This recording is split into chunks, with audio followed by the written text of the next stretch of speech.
Happy New Year. I hope your 2020 is starting off with a bang. Thank you for listening to Author Stories through 2019 and all of the previous years. We had an amazing year last year and looking forward to doing bigger and better things this year. Before we get into the interview, we're going to thank a couple of sponsors who make the show possible. Please give them a shout out and look them up on Amazon and make sure that you tell them that you appreciate their sponsorship of Author Stories. At the end of the show, we're going to have an audiobook excerpt from Richard Fox's The Ember War. This audio clip is narrated by the one and only Luke Daniels. You're going to love this series. I love it so much. And Richard has been a great supporter and sponsor of the show, and we're going to show him some love. Listen to the audiobook excerpt. You're going to love it, and be sure to go to audible.com to purchase it. If you're not an Audible subscriber, you can get a free book just by signing up for a free trial at audibletrial.com/Hank. You get a 30-day free trial. You get the free book. If you decide to cancel your Audible subscription, you get to keep the free book, and it doesn't cost you a single penny. audibletrial.com/Hank, and listen after the show for the clip from Richard Fox. We're so happy to have our friend Crystal Pico Watanabe as a sponsor of the show. Crystal is one of the best editors in the business, and she has just debuted a new service that I think you'll absolutely love and will help you to up your writing game. Pico's School of Wordcraft and Editing has just debuted, and the first course is called Properly Punctuating Dialogue. It's a mini course and can be completed in just about 20 minutes. It covers the basics of dialogue punctuation. Authors can get access to the new school and the course for free by signing up for Crystal's author newsletter, Notes from Pico. Go to picoshouse.com/newsletters. That's picoshouse.com/newsletters. More in-depth courses will be added in 2020. Make sure you don't miss a thing. picoshouse.com/newsletters. Writers, I have an amazing tool to tell you about. A revolutionary writing tool for planning stories, Campfire Pro is what novelists need to go from the seed of an idea to a detailed plan that's ready to be executed. Complete your character design, create a timeline, and track your world building all in one place with our downloadable desktop app for Mac and PC. Without the annoying subscription model so many apps are using today. Visit campfiretechnology.com for special holiday pricing on Campfire Pro today. Who Wants to Love a Billionaire? Billionaires in New York, Book 1 by Laura Burton. Julie does not love being the center of attention. She makes dresses for those who do. But when Emily, her matchmaking friend, begs for a favor, Julie can't say no. It was supposed to be just one date. She never expected to kiss the guy, then fall head over heels for him. When threats start rolling in, it becomes clear someone will do whatever it takes to break them apart. Now she's in too deep, and walking away isn't an option. But with the paparazzi and drama involved, Julie cannot help but wonder, who wants to love a billionaire? Hollywood producer Harry Jackson is not an alpha male. He's goofy, sensitive, and will move mountains to make everyone happy. In fact, he requires a whole team of people to keep him from being robbed blind. Sometimes he even needs saving from his love of bad puns. But when an enemy threatens to jeopardize his chance at love, it's time to step up and fight. He's terrified, but the thought of losing Julie scares him more. Pick up Who Wants to Love a Billionaire? The Billionaires in New York, Book 1 by Laura Burton. Well, thanks for joining me again for the Author Stories podcast, where I bring you the story behind the stories and the storytellers. Today, I'm super excited to have Mike Chen on the show with me. His book last year, Here and Now and Then, was one of my absolute favorite books of the year, and he's got a brand new book that is out available everywhere now in hardcover, audiobook, and Kindle edition. It's called A Beginning at the End, and let me tell you what, Mike, you never know what to expect from a follow-up of a book that you really love or from an author that you really love. And let me tell you, this book absolutely knocks it out of the park. Super excited to have you with me today. Welcome. Thank you for reading and appreciating the second book. It's a giant fear, that the second book is just going to fade into obscurity or not make people happy. So that means a lot. Yeah, yeah, it's absolutely phenomenal. We've got so much to talk about, but before we do, we begin each show with the same question, and that question is, what is your first memory of wanting to be a writer or storyteller? I would say I used to draw comic strips because I loved reading, the comic strips back when, newspapers still existed. So I used to have like a binder with sheets of paper in it, and I would just draw like these random stories, and they were usually about like my friends or my family and like, my stuffed animals and things like that, and just in little interactions that made no sense. And then I was probably 6, 7, 8 when I was doing that. And then I got a little bit older and I started doing that into like fan fiction of things that I really loved. And so it's always kind of been there. I didn't really explore like full prose style until college, though. Even though I wrote essays and stuff in high school, like you as assignments, and I found it to be pretty easy, pretty natural. But from a pure story perspective, I didn't really think about it in that sort of long form until college. Yeah. We talk a lot about, are writers born or are they made? And, I think you can make a pretty good argument both ways, but there are some folks that it's just all they ever have thought about. It's just always been a part of who they are. And it sounds like you're one of those people that the gift of storytelling has just always been there bubbling under the surface. Was there ever an adult, one of your parents maybe, or a teacher that recognized this innate gift? Kind of. So it's funny. In I have like a good story and a bad story about that. I remember very specifically fifth grade. My teacher, like, we had to write a sequel to one of the books that we read. And I wrote. There's a classic children's book called Sine of the Beaver, about a family. Like, I'm trying to remember the actual story, but it was basically like a family moves into like a native area, and like they have to lean on each other to survive, like a native family, and it's like a Wild West time. And I wrote a sequel to that where like the two boys in their respective families went on an adventure together, and like one had to sacrifice themselves because they were being attacked by a bear. And I thought it was very poignant and had a lot of weight about friendship and stuff, and death, obviously. Right. And my fifth grade teacher was just horrified, and she was like, "I don't want any of this horror movie stuff in my classroom." And I was like, "But it's about the importance of friendship and how they, one will sacrifice the other because they love each other and like they're best friends, even though their families come from different places." I thought it was beautiful. But yeah, my teacher did not like it. On the flip side to that, in college, when the creative writing class I took, it was the first one that I took like formally, and it felt really natural. And I remember like after the first story I wrote in there, it felt like this weird type of freedom almost to just kind of like be creating without the limitations. So before that, I was almost a graphic design major in college. Like, that's originally what I wanted to be, like, because I did a lot of drawing in middle school and high school. And I've been a musician my whole life, so I was always exploring like these different types of artistic avenues. And music is still super important to me, but then with writing, like, it felt like a different type of freedom. You weren't limited by your tools. You were just kind of allowing your imagination to just go wild. And so my teacher there, this was in, I believe, my early senior year of college, and she asked me to change majors. And I was an engineering major. And I was like, I can't throw away, all these physics and math and engineering classes that I've already taken. And she just told me to keep writing. And then when I got my agent, I looked her up, and she's an executive at Simon and Schuster now, and so we've stayed in touch.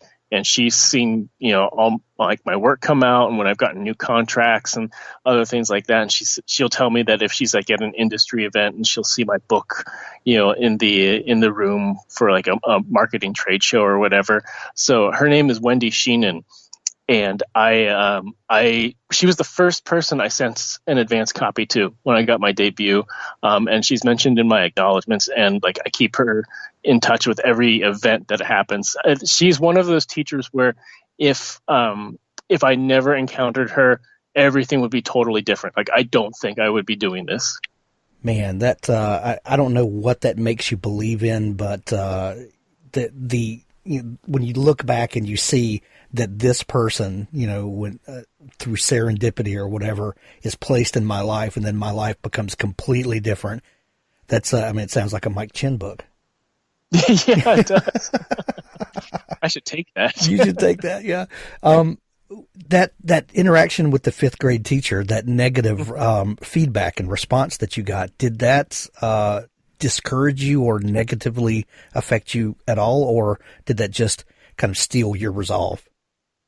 It kind of made my screw you resolve a little bit there, because I was like, I just felt like she didn't get it. It was like, and I remember shortly after, we somehow got tickets to an advanced screening of Terminator 2.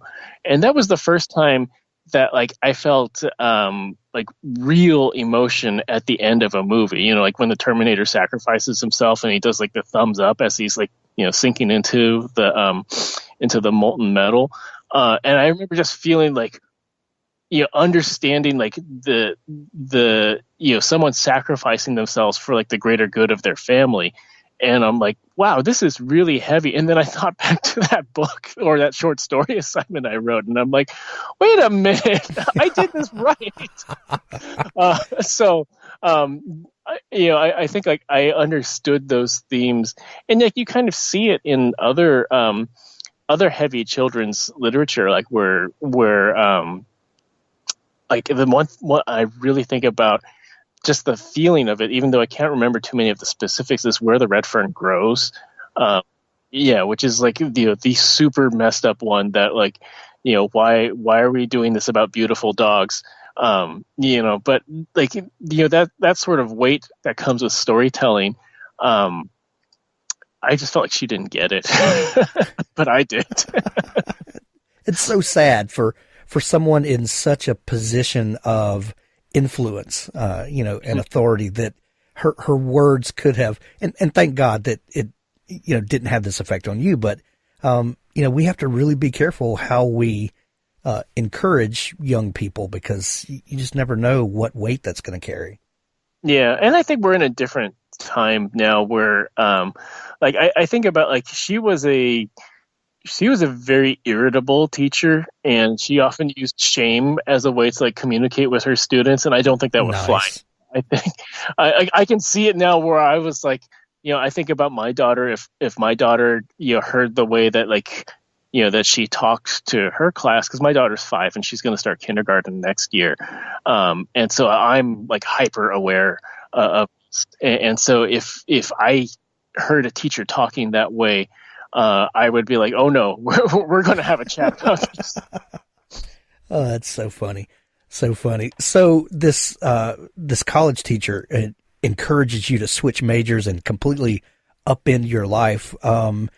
What did you start working on at that point? Was Here and Now and Then the first book that you wrote, or are you like the rest of us and have desk drawer novels or trunk novels? Yeah.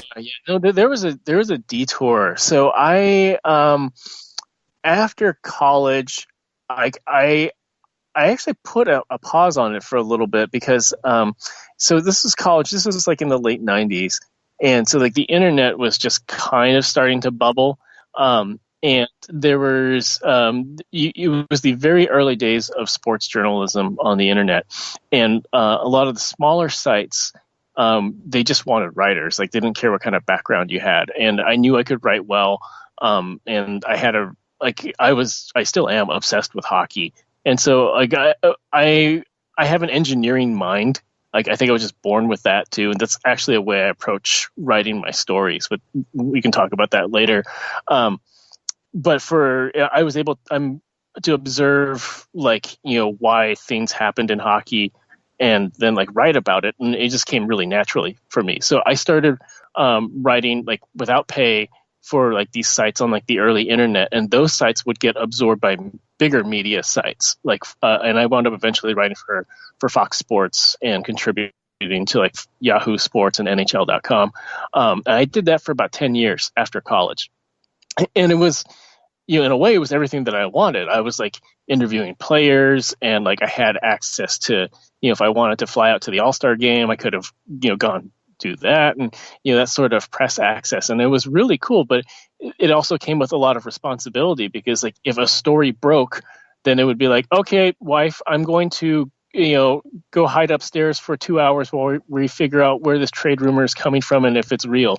And like that kind of stuff was like, it was just a lot of time suck. And then I felt like, okay, I put in about 10 years of this. I accomplished everything that I wanted to, and I'd really like to get back into fiction. And I had finally found a critique partner. So this is about 2008, 2009. I'd finally found a critique partner that I really felt in step with, and that helped a lot. And we're still critique partners now. So around that time, I decided, like, I'm going to slow down and eventually phase out of sports writing. I wound up, I still like the journalism aspect of it, but I wanted to shift my focus to my other big interest, which is science fiction and geek stuff. So I started writing video game reviews and contributing pieces to major geek websites. And my secret marketing strategy here was thinking, like, if I actually sell a book someday, then if I make good connections with these editors and these sites, then hopefully they'll support me with exposure and stuff. And it did work out that way. Actually, it's been a good symbiotic relationship that way. That's fantastic. It sounds like you have purposefully kind of built the life and career that you wanted to, and I love that there are more and more opportunities to do that nowadays. Yeah, and I would say, like, when I talk to people now, like I've talked to a few like college level and high school level classes, and they'll often ask about not just fiction, but like the other type of writing that I do. And I tell them that like 15, 20 years ago, you could not just build something on your own, but you can now. And like, it's the same thing with visual artists that just, post on DeviantArt or whatever, where like the best of it like gets noticed, It gets passed on social media and people turn it into careers. I know a number of book cover artists that have gotten their start just by posting stuff up on DeviantArt. Yeah, all you have to do really is just work hard and understand that at the beginning, there's going to be a sacrifice, or I guess more of like an investment in time, pay. But if you're good at it and you're really passionate about it, you're going to do it anyways. So then you want to think about installing like the mechanisms for it to be seen. It doesn't really work that way with long form fiction. Like, you can't really do that with a novel. It's too massive. But short stories and fan fiction, if you do enough of that, that is one avenue to build your writing community. I wouldn't say necessarily get discovered, because that's kind of like a one in a million shot.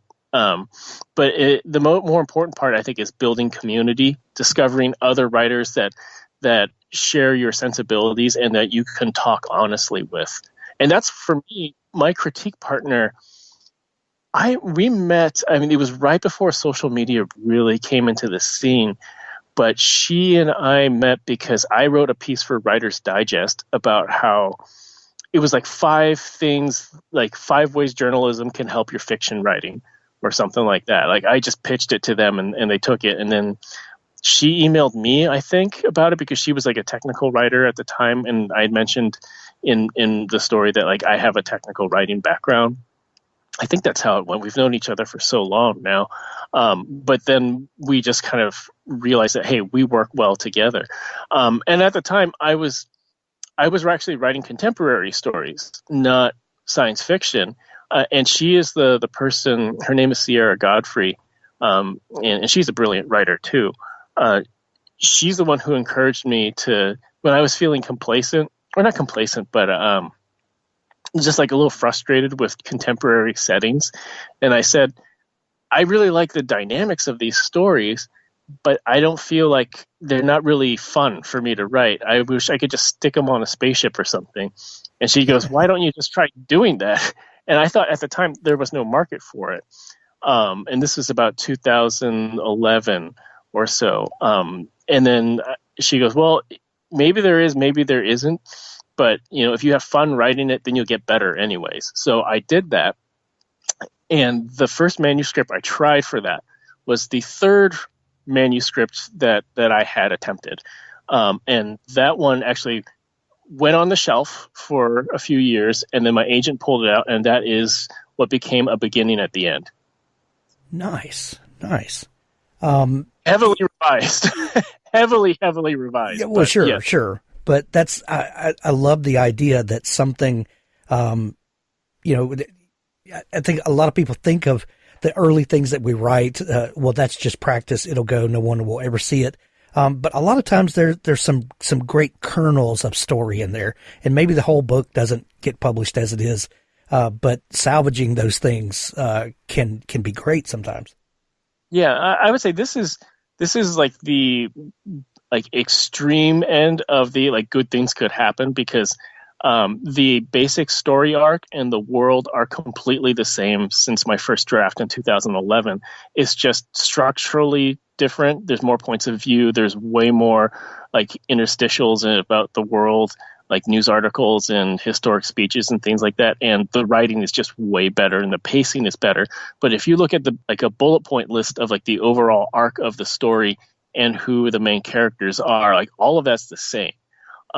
So this, it just needed my agent to read it, because I knew something was not right with it. I had queried agents at the time, and it was getting a really good request rate based on the pitch, because the pitch is really unique. It still is.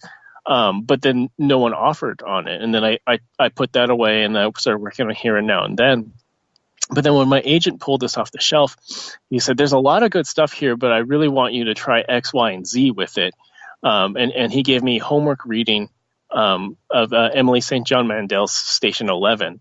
And he said, read this, but don't just read it for fun. Read it specifically to see how she structures the different points of view and makes the story coalesce into the final act. And so that's what I did with my book, was break it apart and rebuild it together after learning the lessons from specifically studying Station 11.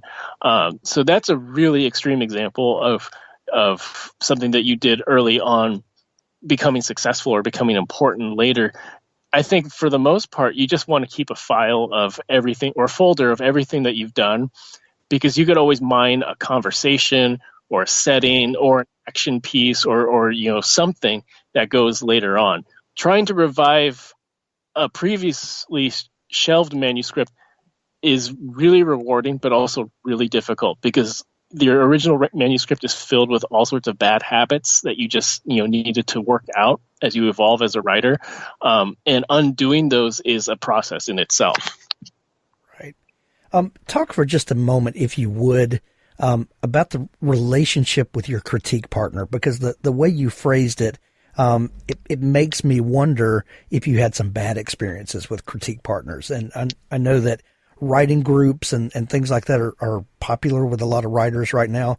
But I also know quite a few writers that the writing group is almost crippling to them, because it's just too much feedback and it's too many ideas and things that just go astray, and people wind up just, their whole writing career is going to writing group, and nothing fruitful ever comes from it. And it sounds like you have an amazing relationship with your critique partner, but is there a flip side to that, or has there been a flip side to that for you?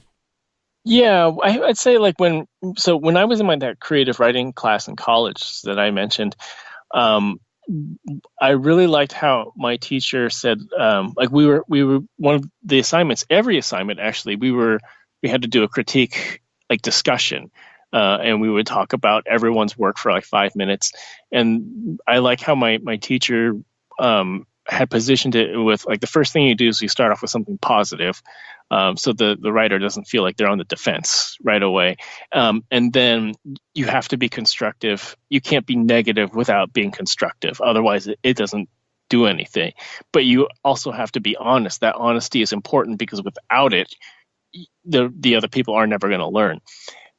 I did a few critique groups, and none of them were really felt fruitful.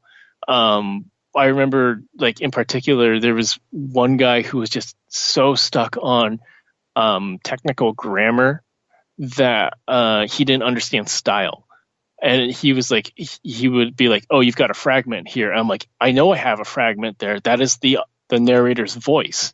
It's like when you're in someone's stream of consciousness, it's not always going to be subject, predicate, very smooth, or very like technically correct grammar. It's going to have rhythm to it. And he didn't get that at all. And it just really infuriated me because he was super condescending about it too. So you had people like that.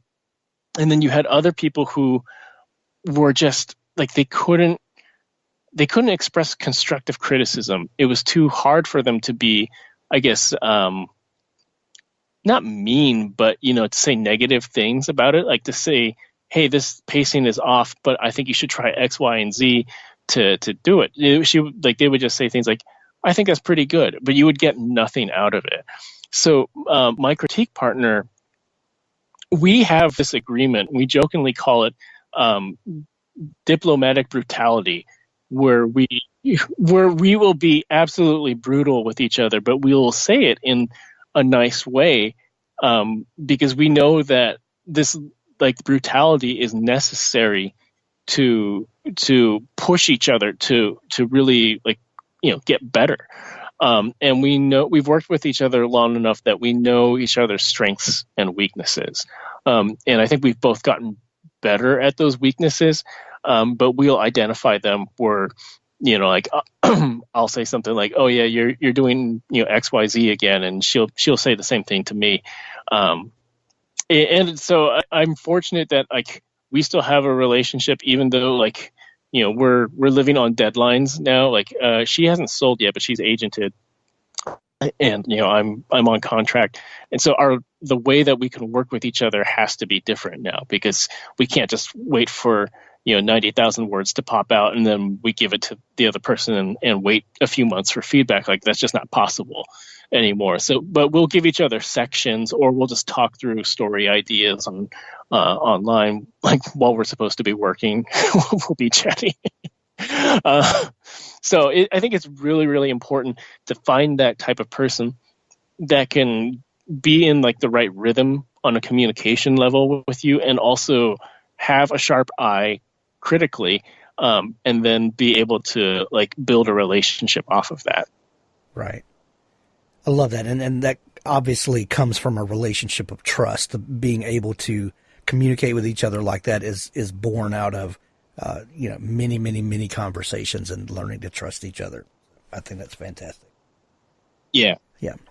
The new book, A Beginning at the End, has been a little easier for me to genre-wise define for people that I'm talking about the book to. Your first book, Here and Now and Then, is a little more difficult to put into a single bucket, when you're having conversations. I love this book so much, but it's a little, it's science fiction, but at the same time, it really goes emotionally deep, which we don't always see in a lot of science fiction. And it's kind of, genre bending. I think I've seen people say about it. It's kind of all over the place in terms of, in those kind of bookish terms. Where did the story come from, and what usually comes first for you? Is it a character? Is it a plot device? I wonder what would happen if I did this, or is it a setting? How does the kernel of the story usually grow for you? I'd say it's definitely the plot device and the setting come first. And then I sketch out a skeleton first drafts where like the characters, they may not even have like, visible features assigned to them other than like, man A and woman B or child C, or, it's like everything's very placeholder at that point. In the first draft, it's mostly dialogue and very loose prose, and sometimes just bullet point like stage direction, like they go here and they fight type of stuff. And that's for me to like try to work out specifically what the story is supposed to be about, and what the character motivations are, because at the very beginning they're very loose sketches. It takes me a few revisions to really feel like I can sink into the voice of the characters. And then usually I'd say like so the first pass is really just like a skeleton. The second pass I try to fill out with the prose. And from there I can start to really feel the voice and understand like the world that I'm building. And then the third draft is like when I start to like go through what I've already written and then be like, oh, does this make sense for the characters now that I understand them? And I'd say it's like 75% yes, and then 25% no, I have to rewrite pieces and plot points. And then also like the idea of like, oh, what if they decided to do blank instead of this, and see where that goes. I'm influenced a lot by the media that I'm currently consuming at the time. So with a beginning at the end, the original idea. So this came around 2011, and it was really sparked by a scene from season 2 of The Walking Dead, where Lori and Carl are like talking about like the importance of Carl still doing homework, in the apocalypse.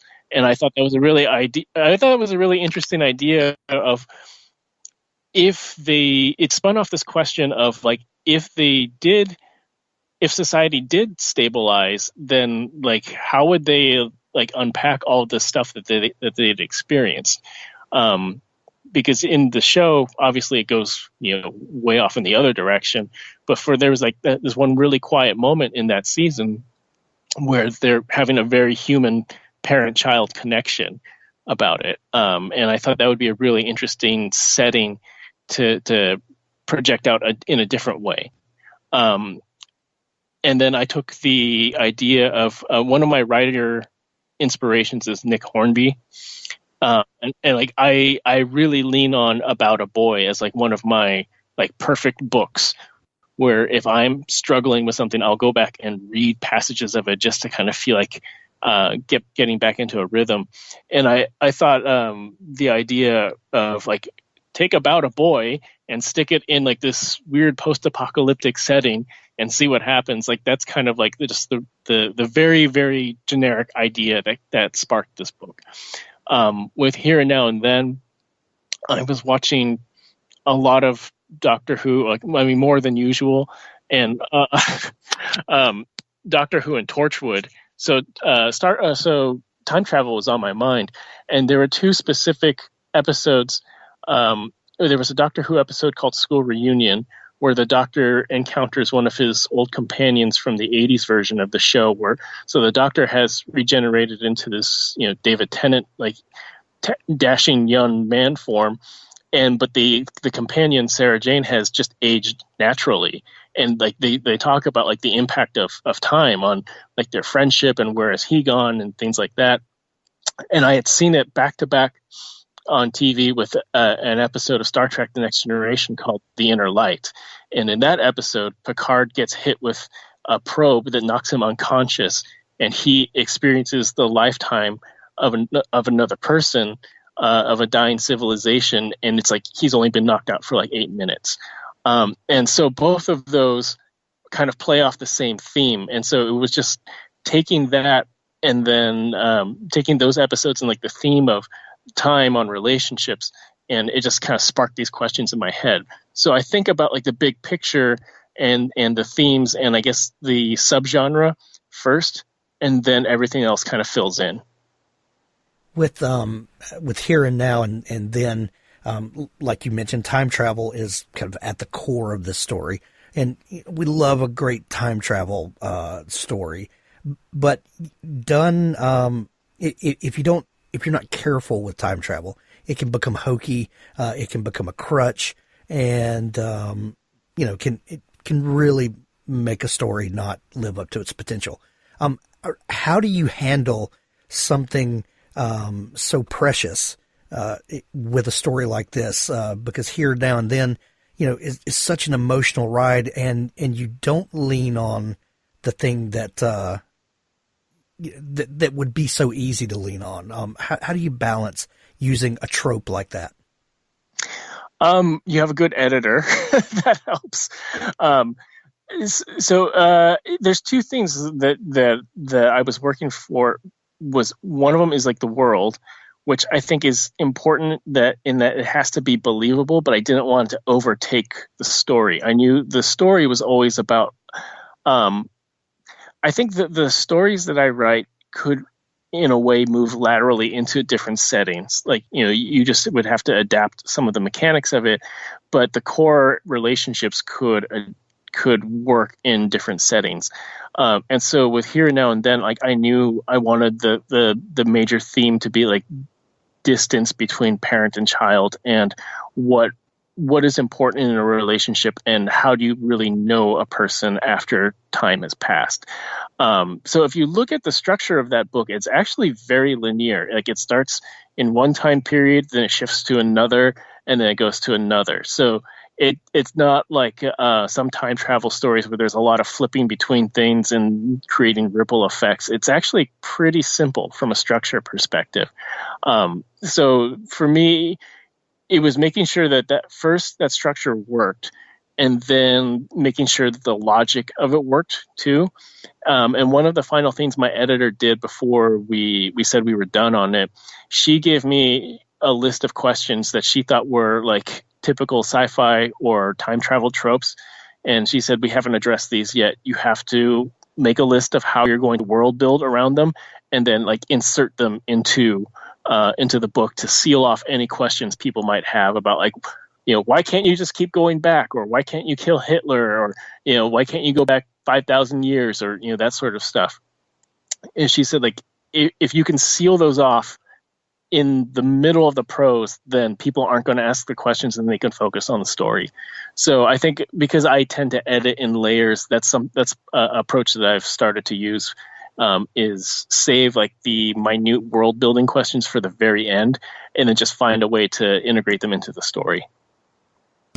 The new book, which has been out about a week now, A Beginning at the End, really takes a trope, a subject matter that we're all very familiar with over the last decade or so. Looking at stories of dystopia. Looking at stories of, a post-apocalypse, have been front and center in our collective imaginations, and we could probably dissect that and tell us some things about ourselves. But these stories, everything from YA, like the Hunger Games, and to The Walking Dead, like you said.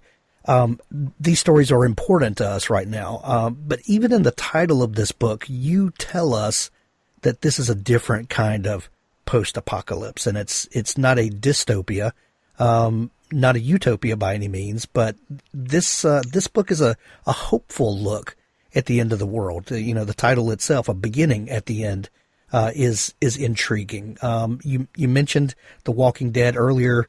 What was it? And I know that this was something that you worked on earlier, but as you got the book back out and started working on it again, what were some of the important things that you had in mind that you wanted this book to do? I think from the very beginning, I wanted it to cover that area that you never see in post-apocalyptic stories, because you usually see like early days outbreak and panic and chaos where everyone's just murdering each other because they don't know how to deal with it.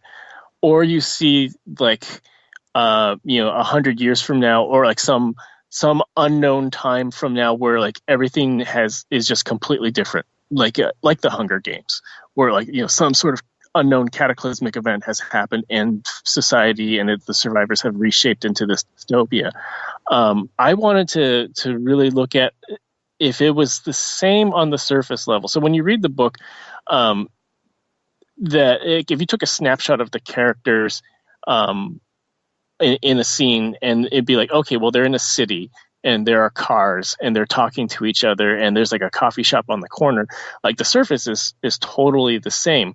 But then when you look closer and you could realize, like in the setting, like, hey, wait, there's a bunch of boarded up buildings and like things are not working. And then like on an emotional level, like, people are wearing like gas masks and, they're kind of afraid to talk to each other. And you go layer by layer deeper about like, okay, each layer comes with its own set of like world and emotional and family trauma.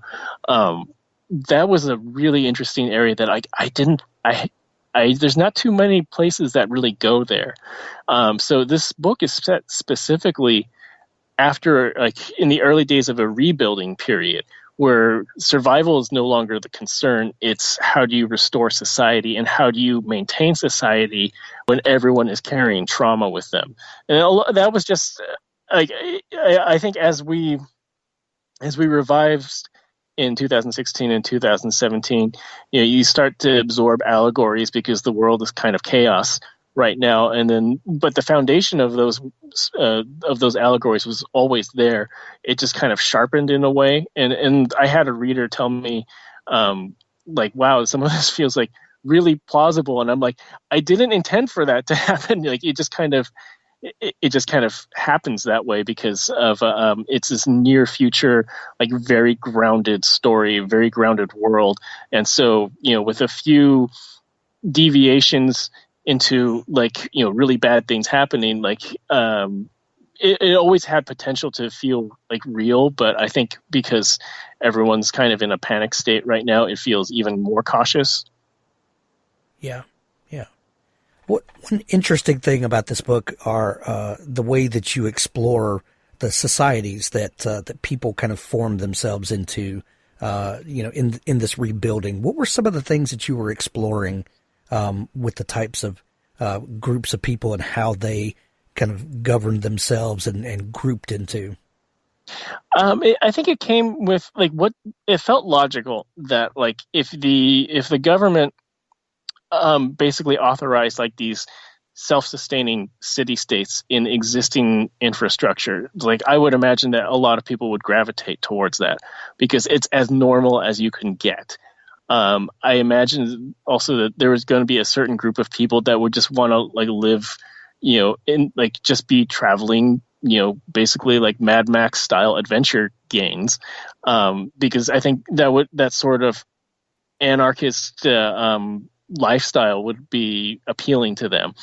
And then I think it would make sense that there would be a severe level of distrust among like traditional ways of living. And so to have people form like communes in stable areas. In my book, I chose for these communities to take over college campuses because they're no longer being used and they all function as basically miniature cities. So if you have a group of people like of 500,000, 2,000 people all working together on these communes, I think that seems like a very realistic thing to happen. And it would make sense to me that there'd be people who would want to have some form of, I guess, traditional living, but without the trust of like a larger governmental oversight type of thing. So it was really just kind of projecting out like what did I think people would actually gravitate towards, and knowing that there's probably more in between, but I don't have space for it, so I'm just going to limit it to several perspectives.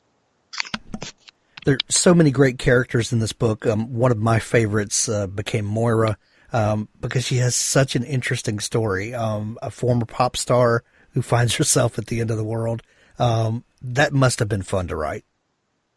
It's funny because Moira was originally not a point of view in the book. It was originally in the 2011 draft.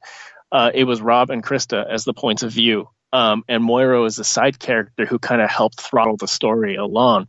And then when my agent took the story and he said, you should boost to like 4 points of view and find ways to like intercut between them. And he said, Moira is way too interesting to not be a point of view.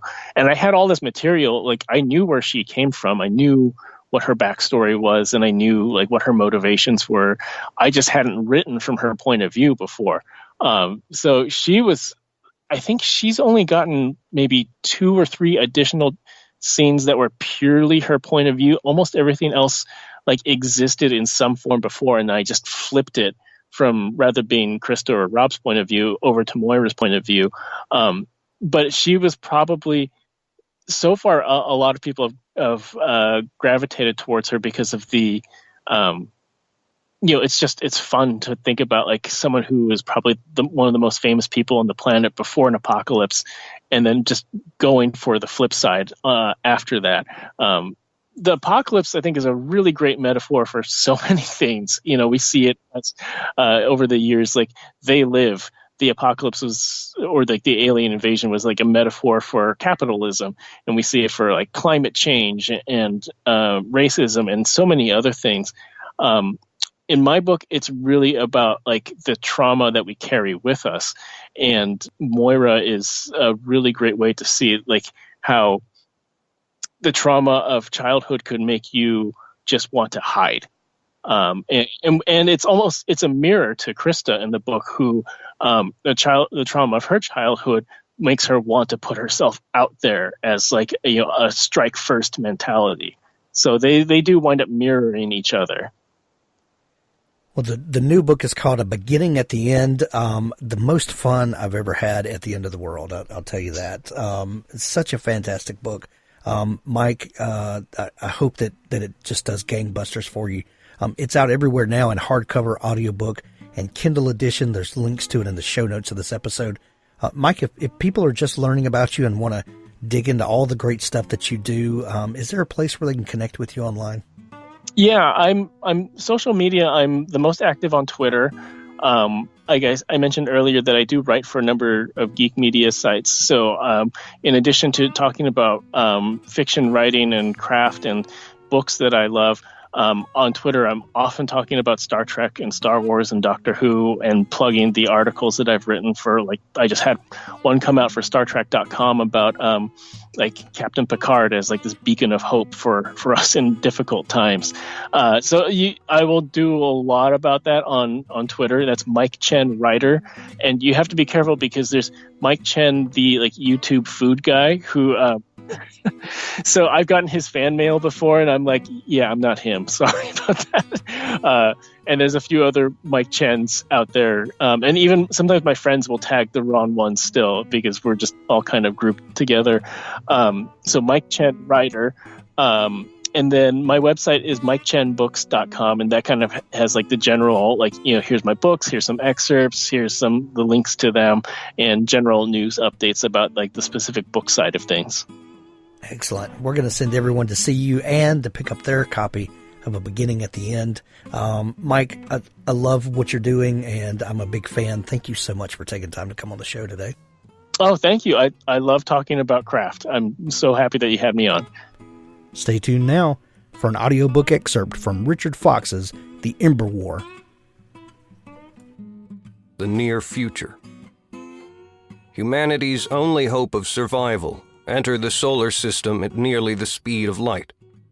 The probe slowed as the sun's heliosphere disrupted the graviton wave it rode in on from the abyss of deep space. Awakened by the sudden deceleration, the probe absorbed the electromagnetic spectrum utilized by its target species and assessed the technological sophistication of the sole sentient species on Earth. The probe adjusted its course to take it into the system's primary. If the humans couldn't survive, with its help, what was to come, then the probe would annihilate itself. There would be no trace of it for the enemy, and no chance of humanity's existence beyond the time it had until the enemy arrived. The probe analyzed filed patents, military expenditures, birth rates, mathematical advancement, and space exploration. The first assessment fell within the margin of error of survival and extinction for humanity. The probe's programming allowed for limited autonomous decision-making, choice being a rare luxury for the probe's class of artificial intelligence. The probe found itself in a position to choose between ending its mission in the sun's fire and a mathematically improbable defense of humanity, and the potential compromise of its much larger mission. Given the rare opportunity to make its own decision, the probe opted to dither. In the week it took to pass into Jupiter's orbit, the probe took in more data.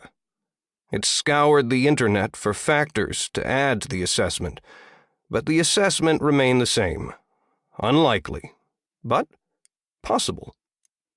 By the time it shot past Mars, the probe still hadn't made a decision. As the time to adjust course for Earth or continue into the Sun approached, the probe conducted a final scan of cloud storage servers for any new information, and found something interesting. While the new information made only a negligible impact on the assessment, the probe adjusted course to Earth. It hadn't traveled all this way for nothing. In the desert south of Phoenix, Arizona, it landed with no more fanfare than a slight thump and a few startled cows. Then it broke into the local cell network and made a call. Mark Ibarra awoke to his phone ringing at max volume, playing a pop ditty that he hated with vehemence. He rolled off the mattress that lay on the floor and crawled on his hands and knees to where his cell was recharging. His roommate, who paid the majority of their rent and got to sleep on an actual bed, grumbled and let off a slew of slurred insults. Mark reached his cell and slapped at it until the offending music ended. He blinked sleep from his eyes and tried to focus on the caller's name on the screen.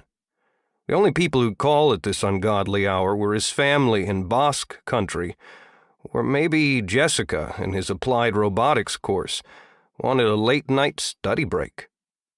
The name on the screen was Answer Me. He closed an eye and reread the name. It was way too early, or too late, depending on one's point of view, for this nonsense. He turned the ringer off and went back to bed. Sleep was about to claim him when the phone rang again, just as loudly as last time, but now with a disco anthem. "Seriously?" his roommate slurred. Mark declined the call and powered the phone off. He flopped back on his bed and curled into his blanket. To hell with my first class, he thought. Arizona State University had a lax attendance policy, one which he'd abused for nights like this. The cell erupted with big band music. Mark took his head out from beneath the covers and looked at his phone like it was a thing possessed. The phone vibrated so hard that it practically danced a jig on the floor, and the screen flashed "Answer Me" over and over again as music blared. "Dude," said his roommate, now sitting up in his bed. Mark swiped the phone off the charging cord, and the music stopped. The caller's name undulated with a rainbow of colors, and an arrow appeared on the screen, pointing to the button he had to press to answer the call. When did I get this app? He thought. Mark sighed and left the bedroom, meandering into the hallway bathroom with the grace of a zombie. The battered mattress he slept on played hell with his back and left him stiff every morning. Dropping his boxers, he took a seat on the toilet and answered the call, determined to return this caller's civility with some interesting background noise. "What?" he murmured. "Mark Ibarra. I need to see you." The voice was mechanical, asexual in its monotone. "Do you have any friggin' idea what time it is? Wait, who the hell is this?" "You must come to me immediately. We must discuss the mathematical proof you have stored in document title This Can't Be Right, .doc." Mark shot to his feet. The boxers around his ankles tripped him up, and he stumbled out of the bathroom and fell against the wall. His elbow punched a hole in the drywall, and the cell clattered to the floor. He scooped the phone back up and struggled to breathe as a sudden asthma attack came over him. How? He couldn't finish his question until he found his inhaler in the kitchen, mere steps away in the tiny apartment. He took a deep breath from the inhaler and felt the tightness leave his lungs. That someone knew of his proof was impossible. He'd finished it earlier that night and had encrypted it several times before loading it into a cloud file that shouldn't have been linked to him in any way. How do you know about that? He asked. You must come to me immediately. There is little time. Look at your screen, the robotic voice said. His screen changed to a map program, displaying a pin in an open field just off the highway, connecting Phoenix to the suburb of Maricopa. Come. Now. Mark grabbed his keys. An hour later, his jeans ripped from scaling a barbed wire fence, Mark was surrounded by desert scrub. The blue of the morning rose behind him, where his beat-up Honda waited on the side of the highway. With his cell to his ear, Mark stopped and looked around before deciding how to continue. Spiked ocotillo plants looked a lot like benign mesquite trees in the darkness. A Native American casino in the distance served as his North Star, helping him keep his bearings. You're not out here, are you? I'm being punked, aren't I? He asked the mysterious caller.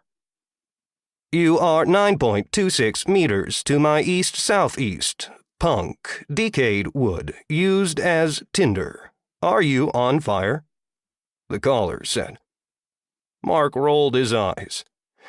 This wasn't the first time the caller had used the non-standard meanings of words during what passed as conversation between the two. Mark had tried to get the caller to explain how he knew about his theorem and why they had to meet in the middle of the desert. The caller had refused to say anything. He would only reiterate that Mark had to come quickly to see him, chiding him every time Mark deviated from the provided driving directions. If you're so close, why can't I see you? He asked. He took a few steps in what he thought was a northwesterly direction and squished into a cow patty.